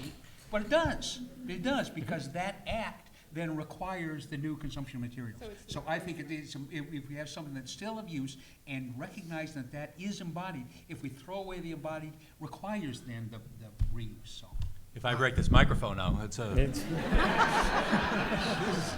Well, the point I would add is those of us who deal with this, I mean, we all know they're called replacement windows because you have to replace them every 15 years. Do we have a question from the balcony? I'm Ken Taylor. I'm an architect and urban planner. Going back to the question a few minutes ago about the South End, new urbanism or new suburbanism, whatever it's called, usually suffers because there's not the correct mix between commercial, retail, and residential. Should it be an issue of public policy that zoning or whatever, that in areas like the historic districts we're talking about, that there be a legislated balance as opposed to an economic balance? I'm going to give you, I'll give you my first, and everybody here has more other development or legal expertise than I. I'm a believer in the marketplace. And that doesn't mean that everybody should be able to always do whatever they damn well please. But I think that there's real risk of over-defining uses that in fact gives lots of unintended consequences. I've seen, for example, cities who, and I feel very strongly that ground floor space in downtowns ought to be retail. That's what it ought to be. Having said that, there have been places who have incorporated that into the zoning law. The only thing that could be on the ground floor is retail. And and that's just a volatile market. It goes up and down, and I think that it's real tough for the regulations to keep up with the vagaries of the market. And that what you often end up with in that circumstance is lots of vacant space because nobody can fill it with retail. And some other use ought to be at least in an interim. Now, I do think that you need to think beyond the building level. I think you need to think in the context and what's the overall, but to say, we ought to have, 12% of this and 16% of that and, whatever else of the 82% of the rest, I just think is a real risk that doesn't really recognize the kind of responsiveness of the marketplace. I would, I agree to some extent, but let's be clear. First of all, local governments clearly have the authority to do this. So that's not the issue. The issue is these days, particularly with new urbanism, this fascination with so-called form-based codes or form-based zoning, where we move away from that trio of zoning controls. Zoning has always controlled the use, the shape, and the density or intensity of use, those three things. Form-based zoning, this new thing, goes away from controlling use. And I think there's a lot of value to that. But then I think about Charles Street, right here at the base of Beacon Hill. Do we really need more real estate brokerage offices? And if we don't, then maybe we should have a regulation that says, we can't have more than 15%, on Charles Street. It could be interactive, it could be contextual, but I think there is a role for use zoning, and that's my Exhibit A. And I would just add that Paris has been struggling with these issues for quite a long time, because if you leave it to the economics alone, most of the shops on the ground floors in strategic areas in Paris would have disappeared a long time ago. So I think it's an important issue to deal with, to keep us from getting to be sterile, single-use districts. Well, I think there's a medium ground between nothing and prescriptions. One of the reaction of the neighborhood in Beacon Hill, in the neighborhood you were talking about, Gerald, is when the Charles Street Market closed, it was going to be yet another bank. I mean, query whether we need another bank on Tremont Street in the South End, too. Those are just deadening on the weekend. They're just dead space. So, one potential solution is to make banks on the ground floor conditional uses. The minute you create a higher barrier to entry, you're creating a time barrier and a level of uncertainty. You are affecting the market perception of the attractiveness of that location. And so, and I think it's worth looking at, the transformation of the Shreve, Crump and Low building into a giant Bank of America ATM, I think deserves consideration. Because again, it's what and that used to be the toy store, right? It was, right, FAO Schwartz, sorry, I'm quoting the wrong store. I mean, but the transformation of that incredible location at Boylston and Berkeley Street into a bank has to give us pause and has to make us think about what are the tools that we're using and that we should use judiciously. And I would venture to say that telecommunications stores are the same thing. Verizon stores, T-Mobile, it's retail, yeah, but it's a particular kind of retail. Yuppies in the Back Bay don't have kids anymore, so they don't need FAO Schwartz. So it's it's interesting, the discussion about has centered, the questions have centered on the South End and Beacon Hill and a little bit on the Back Bay, but from a zoning regulatory point of view, because in most cities in Massachusetts, most cities everywhere, anything is good, anything. And what we find as developers is when they begin to overregulate, when they begin to set rules, when they begin to learn from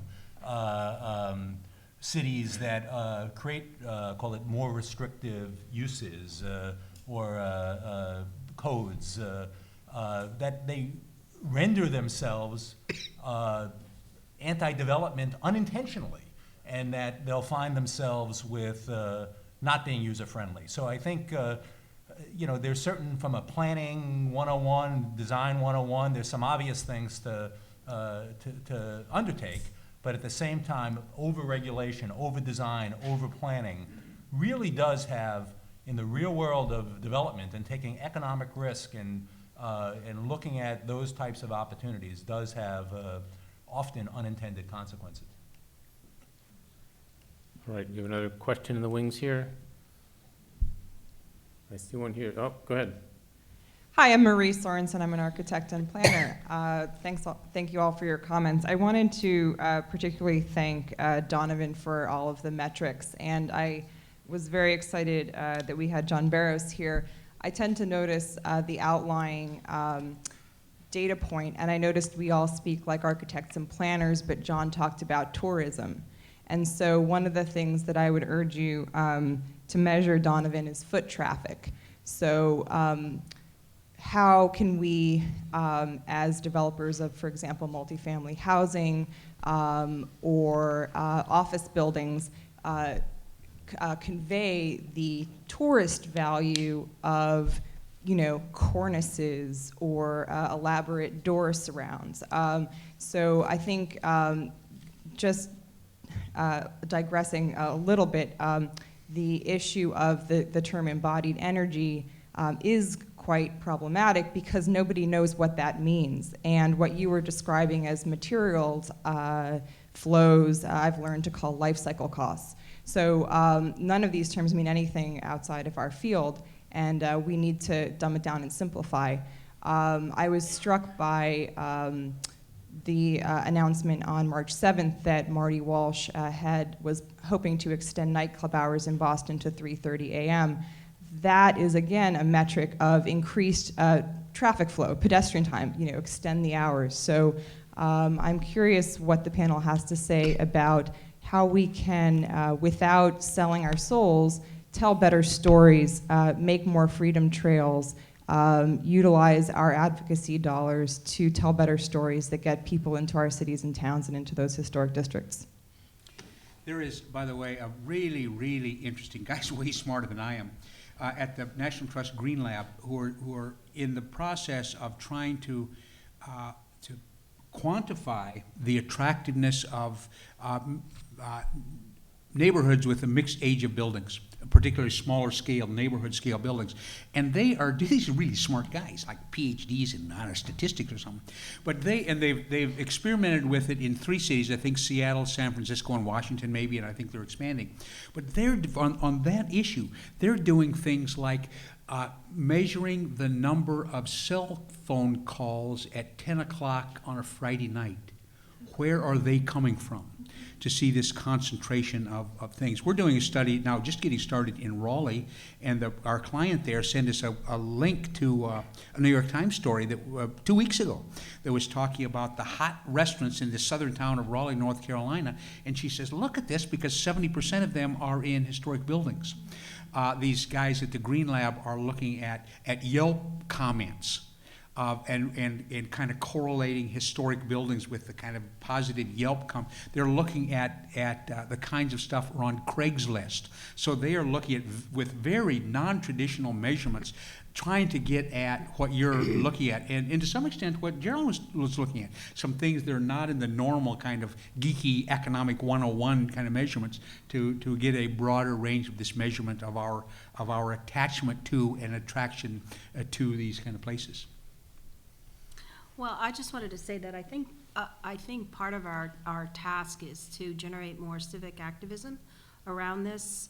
In my neighborhood, the local Community Development Corporation, the Asian Community Development Corporation, has an A-Voice program, and they're basically youth leaders who are being groomed around issues of civic activism. And they give a tour, and you can go on www.acdc.org, and you can sign up for a neighborhood tour of Chinatown, and it is not a tour of buildings, it's a tour of a neighborhood, and it is a tour of low-wage workers and tenement houses and historic buildings and gentrification and institutional presence, pros and cons. And I think that is part of our mission as people who care about preservation, is that we have to do the kind of grassroots activism at each neighborhood level. But that, to me, is a form of cultural tourism, because the vast majority of people who take those tours are not from the city. They're visitors who somehow find their way to take this tour, which, by the way, can, if you would like, end up in a dim sum brunch.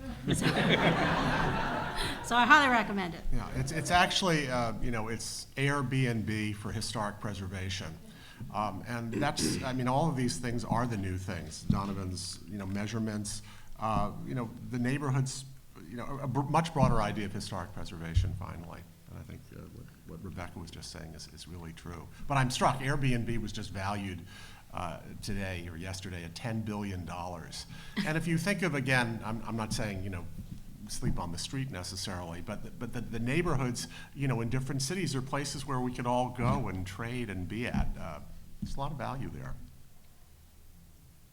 Great thing. I think one point is it's not just the buildings. It's the whole context and the whole place, the whole sense of being in a place. Well, it's the involves city. A lot more. The city is historic preservation.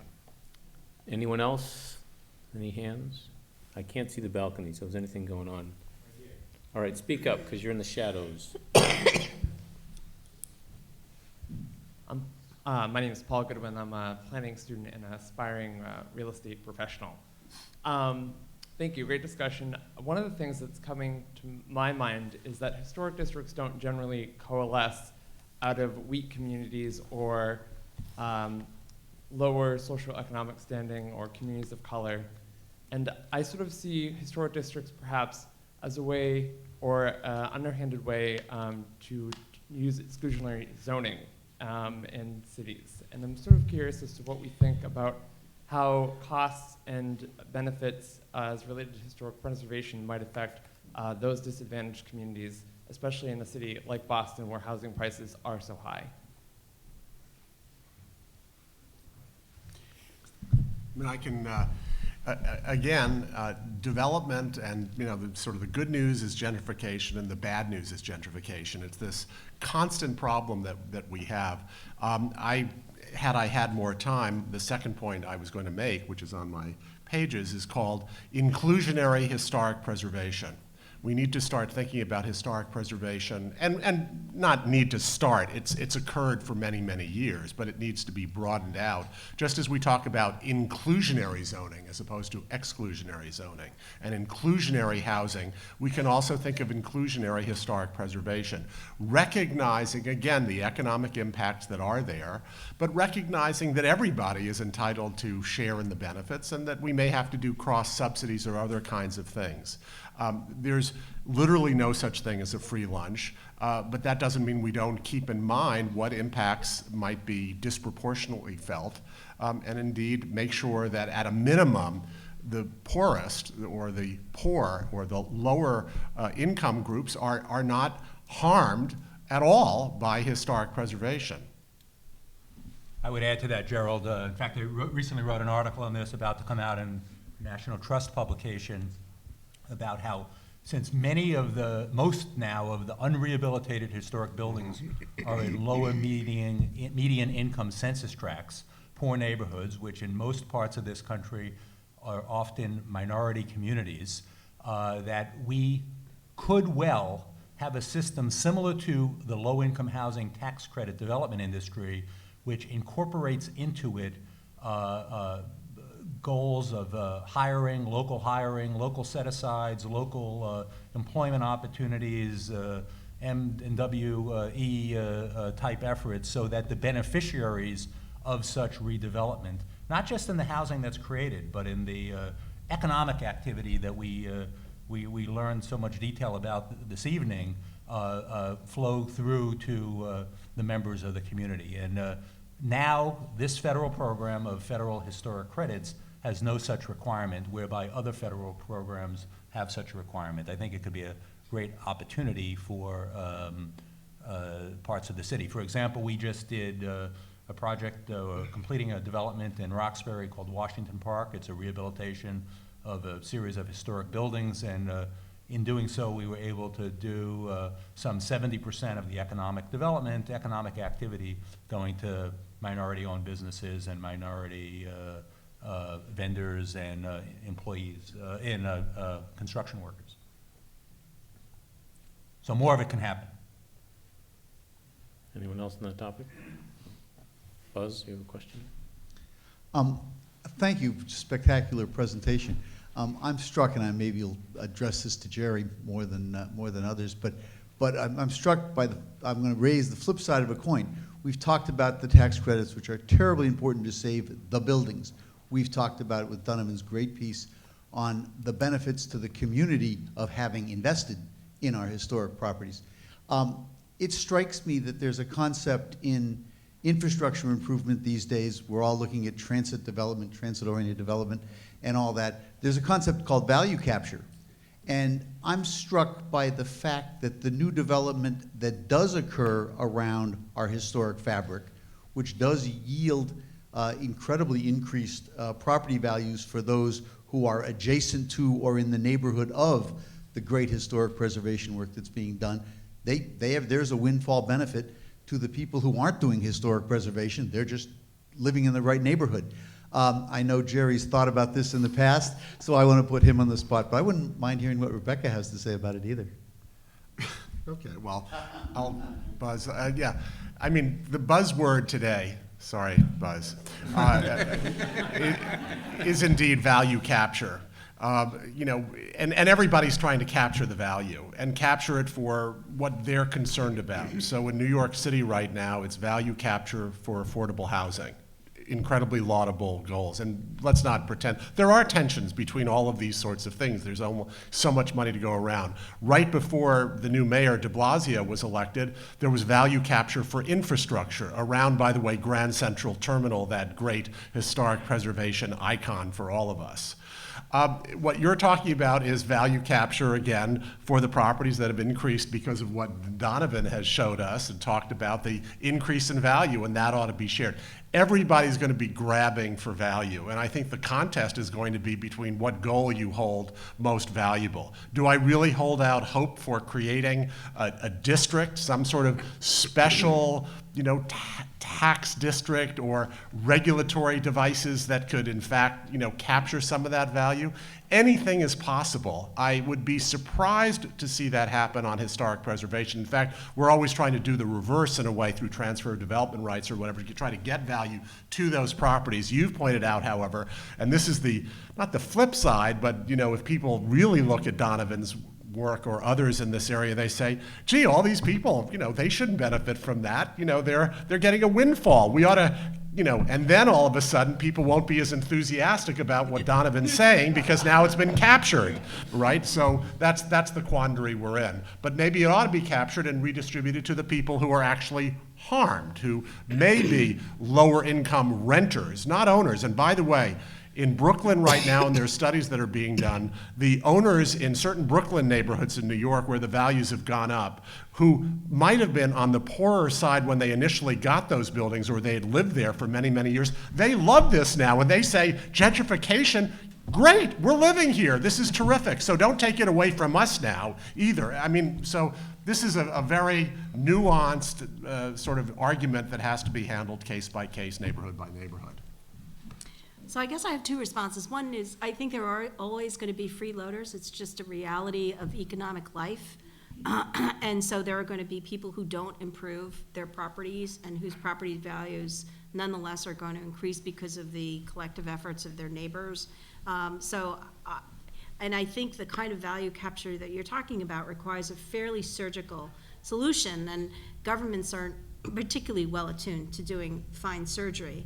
I will point to a form of value capture that perhaps people hadn't thought about it that way that did happen here in 2007, which is that after many, many years of planning, the so-called 100 acres part of the Four Point Channel neighborhood was memorialized in something called the 100 Acres Plan, and the five major landowners, literally five major landowners, because Gillette and the U.S. Postal Service were two of them, did enter into a memorandum of understanding with the BRA, and what the 100 Acres Plan did with zoning that happened was essentially to upzone and to create more development rights in this property, including some so-called special sites, which were eligible for even more upzoning in return for what were called extraordinary public benefits. The value recapture is that the price of those additional development rights are extraordinary public benefits that you have to undertake. So there's a 525,000 square foot building that one of my clients has built for State Street that's opened up on 8th Street. And there's a large garage, and the garage is in this so-called 100 Acres Plan, but there's also an 1.5 acre park that's being built by the developer right in front of that garage that will never see a city dime spent on it. That park will be paid for by the 100 Acres landowners collectively forever, and that park will be privately owned, privately maintained, privately managed, and publicly used. So there is some of that it's not called that, but that's in effect what's happening. And we are all very familiar in Boston with the phenomenon of the city laying on to the development community what are absolutely rightfully public infrastructure responsibilities, whether it's laying conduit in streets or signalization of intersections or painting crosswalks, because that is how the city is able to accomplish capital goals. The problem with that is, of course, that it leaves the neighborhoods behind. The crosswalks are getting painted on Stewart Street, but they're not getting painted down on Blue Hill Avenue. Anyone else? Any other questions? See a few hands up. I'm off of the very end. I just want to mention. Hold on, let's get a mic to you. Just.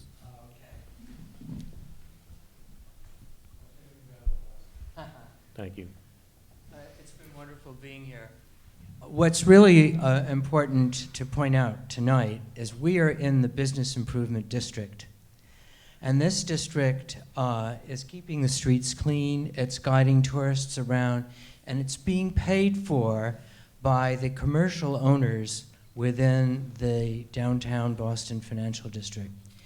And when the program was instituted, it was a voluntary association. There were freeloaders, but now everyone here has to pay. And I think freeloading is going out the window. Although I'm going to have to disagree with you that, because if I recollect correctly, none of the residential property owners within the Business Improvement District are assessed this fee. These fees are assessed, as I understand it, only against commercial property owners. Originally, there were commercial owners that were not participating. No question, and they're not allowed to opt out anymore. But I just want to point out to Buzz's question, this is a situation where condominium owners, for example, along Washington Street, off Washington Street, are generating the property value benefits of the transformation of this neighborhood from what I called seedy to what it is today. But they're not paying for that extra level of municipal service. Great. I think since we started late, one more question if we have one. Any other hands anywhere, or did we answer them all? We already got you one, so let's just see if there's anyone with who hasn't asked before? We get one. Because I'm not an architect, I'm not a developer, but I'm a longtime resident in the Back Bay.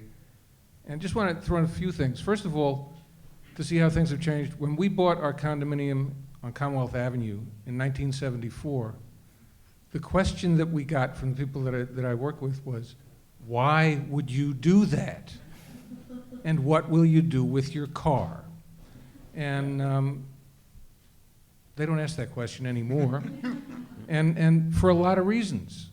But one of the things that I think that we do worst in Boston, and that we have cost ourselves in our credibility with the rest of the world because they don't understand it, is that we don't promote ourselves. We run ourselves down. We are more likely to say that we have the worst something, maybe because we think that that's an achievement,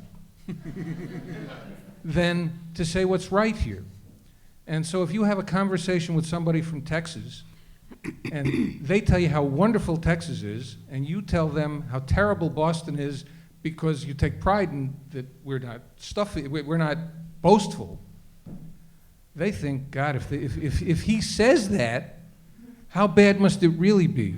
And how do we turn ourselves around so that we proclaim what we've done right, and we tell the people that, if you follow what we do here and you act like this, things get better, not worse, and the country should look more like what we do and maybe less like what they do in Texas. The only thing I can say to that is that for the rest of us who know Boston but don't live here, we say the opposite. And people who I encounter both domestically and internationally who know Boston, praise it to the heights. Maybe it's just this some kind of symbiosis between the Boston population and the baseball team for generations until one turn around. No longer. Anyone else? I was going to tie it directly to the Red Sox, actually. When the Red Sox finally won, I thought we actually lost something in our self-definition. Strange that is. Now I have a daughter who thinks Boston teams win all the time. A skewed perception. Anyway, well, I just want to thank everyone for coming. Thank our sponsors. Thank you to our speakers. If the slide will switch. I also just wanted to remind everyone that we have an exciting spring event coming up, our spring benefit. We're having a little fun this year, so come to jail with us and see a good example of the kind of work we promote, which is turning a pretty nasty place, which was the Charles Street Jail, into an amazing place called the Liberty Hotel. So come to our website, buy tickets. The event is in May. And finally, if you found the discussion tonight informative, if you're concerned about the historic tax credits, I too was walking the halls of Congress with my friends from Preservation Mass a few weeks ago. If you have feedback on tonight's events, if you want to have follow-up discussion, please connect with us. We are trying to stay up on things. Our website is undergoing some upgrades. We'll hopefully get this video on there pretty soon. Follow us on Twitter, Facebook, or just send me an email, or you can even use snail mail if you'd like, or stop by Old City Hall. I'd love to hear from you. Stay connected and engage with us. That's how we learn more, and that's how we become more effective. So thank you all.